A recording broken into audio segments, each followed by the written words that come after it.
Bonjour, Laurent Gay.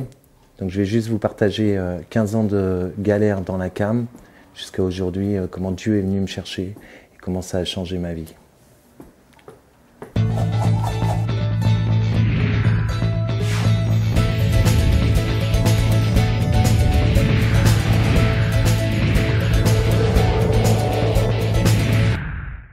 Donc à l'âge de 12 ans, j'étais déjà accro au shit.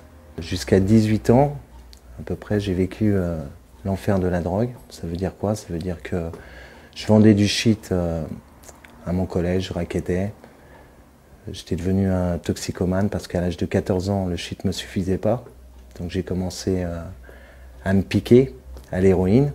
Ma vie au quotidien, c'était trouver de l'argent pour pouvoir me shooter.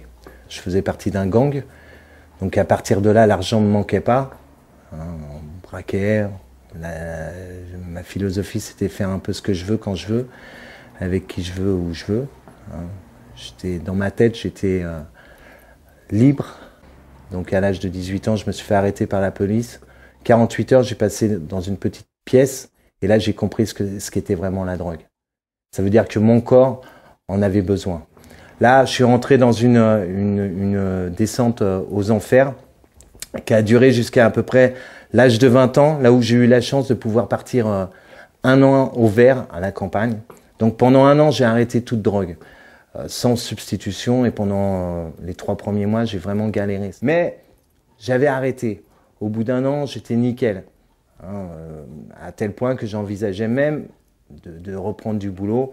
Et donc, j'ai commencé à travailler un petit peu.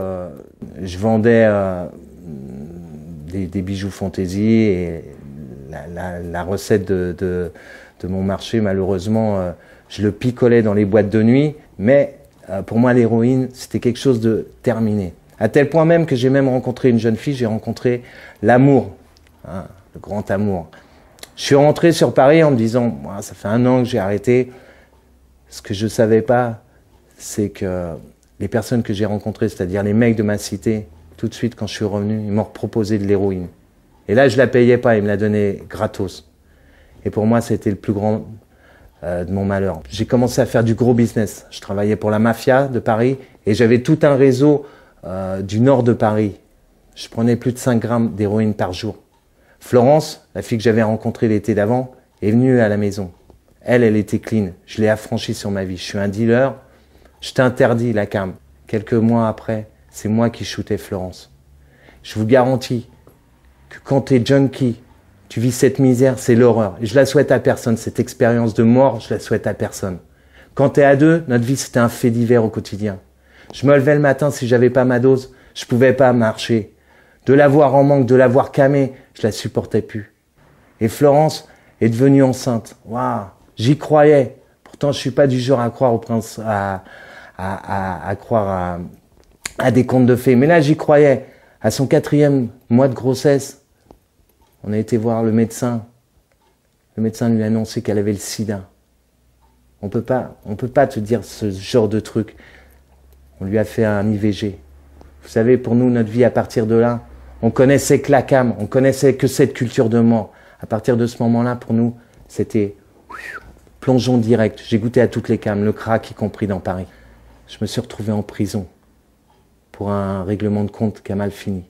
J'ai été accusé d'homicide volontaire. Vous savez, la prison, je ne vais pas en parler beaucoup. Pour moi, la prison, c'est l'école de la haine. Tu perds ta dignité, ça pue réellement. À ce moment-là, je suis tombé comme dans une dépression. Et vous savez, tout ce que j'avais fait, je voyais tout ce que j'avais fait. J'avais le film de ma vie dans ma tête. J'avais tué ce gamin dans le ventre de Florence. Je lui avais donné le sida, j'avais tué le mec pour cette histoire. Ma vie était qu'un échec. Et au fur et à mesure où je voyais tout noir comme ça, j'avais Satan, l'accusateur, qui murmurait dans mon oreille, mais t'as vu ta vie, t'as qu'une seule chose à faire, c'est mourir.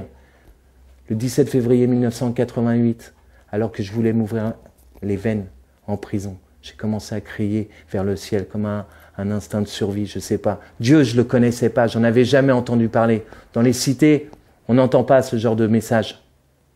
J'ai commencé à crier. Je savais pas si j'allais rencontrer un ennemi, un ami. Ce que je savais, c'est que l'enfer, il était là dans ma cellule.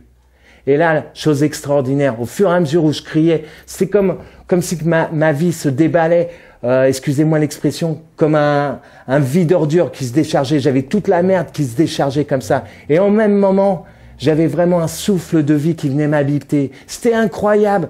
J'avais la révélation que Christ était venu pour moi avec 2 mots en filigrane. Confiance, espérance. 2 mots qui sont encore aujourd'hui, qui me boostent aujourd'hui à chaque fois que je me lève. Quand je suis ressorti de prison, Florence était bouffée par le sida. Tous mes potes mouraient du sida. Vous savez, je priais mes prières, je connaissais pas de Notre Père. Je connaissais pas d'autres prières. Mes prières, c'était Christ. Pourquoi tu es venu me visiter si ça bouge pas? Si c'est toujours pareil. Écoutez bien, celui dont je vous parle, ce Jésus-Christ. En 1993, j'ai débarqué dans une maison pour mourir. Nous sommes en 2008. Dieu est vraiment vivant. Dieu produit des miracles. C'est quelque chose d'extraordinaire. Il a commencé à me guérir de toute drogue. Ça, c'est de l'ordre du miracle, parce que j'en connais des toxicos. Si tu n'as pas Christ en toi, tu ne peux pas guérir totalement de cette drogue. Tabac, alcool, plus aucune dépendance. 94, le médecin m'a rappelé sur Paris. Florence était en train de mourir. Je suis descendu avec elle, j'ai pris sa main, on a prié. Elle est morte. À partir de ce moment-là, j'avais qu'un désir. Tout l'amour que j'avais, même si c'était un amour dans le péché, je l'ai donné à notre Seigneur Jésus-Christ. À ce moment-là, j'étais converti. Ça veut dire quoi? Ça veut dire que le Seigneur a pu m'appeler à devenir prêtre, à devenir moine, à devenir ermite. J'aurais dit Amen à ce qu'il me disait. Il n'en a pas voulu ainsi. J'ai bouffé la parole de Dieu. Je comprenais rien au début.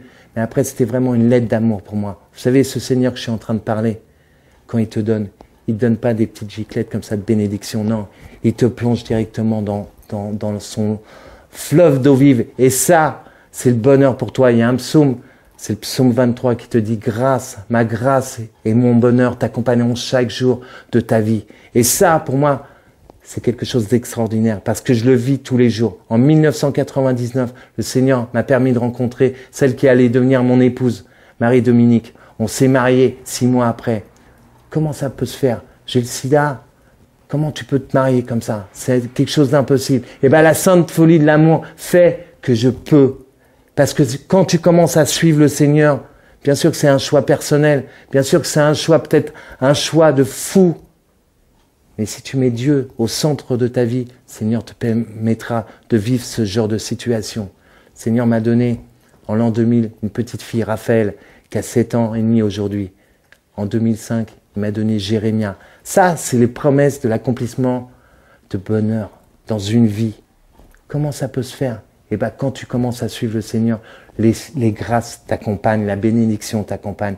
Aujourd'hui, avec la misère que j'ai vécue, je peux vous garantir que j'ai cette prétention de dire que je suis vraiment quelqu'un de heureux. Je vis le bonheur. Et je veux vraiment que ce message vienne percuter et vous donner vraiment, vous remplisse d'espérance. Et je veux vraiment, si j'ai le temps, pouvoir bénir les personnes qui me regardent. Je veux vraiment demander au Seigneur la puissance de son Saint-Esprit, que ce qu'il a fait dans ma vie, les grâces qu'il m'a données, les bénédictions qu'il a données dans ma vie, je demande vraiment au Seigneur maintenant qu'il vienne vous toucher. Peut-être que tu ne connais pas Dieu, peut-être que tu n'as jamais fait cette expérience du Seigneur. Je demande à Dieu maintenant qu'il vienne te toucher par la puissance de son Saint-Esprit, qu'il vienne répandre en toi cet amour. Crie vers le Seigneur comme j'ai pu crier en prison. Notre Papa du ciel, il ne supporte pas de voir ses enfants pleurer. Crie vers ton Dieu. Il viendra, il te blottira tout près de son cœur. Et tu sais, le cœur de Dieu, les battements du cœur de Dieu, c'est simplement « Je t'aime, je t'aime, je t'aime ». Je vous invite à prendre un temps de silence maintenant. Ce que vous avez entendu, on va l'intérioriser. Et on va demander au Seigneur qu'il vienne nous bénir. Par la douce présence de son Saint-Esprit. Qu'il vienne maintenant. Qu'il vienne guérir tes maux. Qu'il vienne te délivrer d'une dépendance. Qu'il vienne te libérer comme il m'a libéré. Seigneur, je te demande de toucher les cœurs. Je te demande de bénir, Seigneur, toutes les personnes qui regardent. Je te demande de venir au plus profond de leur être, Seigneur, et te révéler à eux. Remplis-les de ton amour, Seigneur. Toi qui es tout amour.